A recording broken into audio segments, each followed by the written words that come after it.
So, Leo, times first. Sleepy Joe has been biding his time, but it sounds like he's finally pulled the trigger. Yeah, so he's ordered the release of files on the lab leak theory for the origin of COVID. So yeah, this is the intelligence is going to release all available material on the origin of the deadly virus, which has killed more than 1.1 million Americans apparently, or dead-headed really, because a lot of them were just about to go. I like that. Yeah. Dead-headed, nice. Yeah. 81 years old.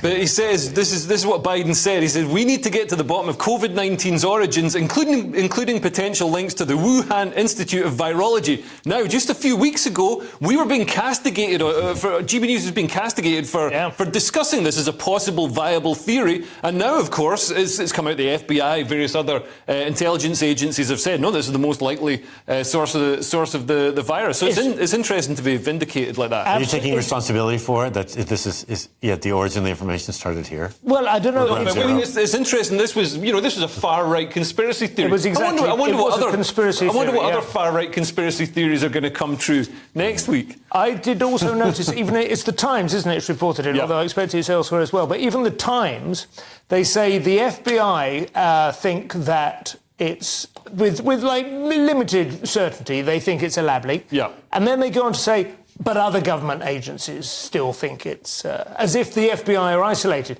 The FBI are one of, I think there's 9 government agencies that have an intelligent, informed view on this. But and the majority of those who've expressed an opinion now think it's the lab leak. But the FBI are famous for not sharing the information with other agencies within the U.S. government or within other governments. Bit like the Chinese. Hello.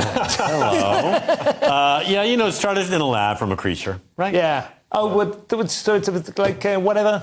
Yeah. He said, she said. Yeah, like that. Well, I remember the New York Post, right after COVID came out, the New York Post ran a story about how technicians at the Wuhan lab were selling cadavers of the animals down at the wet market for people to eat, which is an obvious route for transmission. The second shoe, then, if it does prove that this becomes the overwhelming likelihood, is the degree to which Fauci is implicated, right? Because he had commissioned or funded or directed some of the research there. Yeah. And that's the bit that they really don't want to complete. Right. That's the suspicion that the Democrats and the administration generally have been trying to keep it suppressed. Yeah. But it is weird, isn't it? If you let the air out slowly enough. I mean, this would have been absolutely explosive a couple of years ago. Yeah. I mean, this would have been the brink of World War III. Nothing's changed. Maybe we'll find out about the HIV/AIDS thing after all this. Yeah. That'd be nice. I think I know where that is. Fauci has a lot of blood on his hands over that one, too.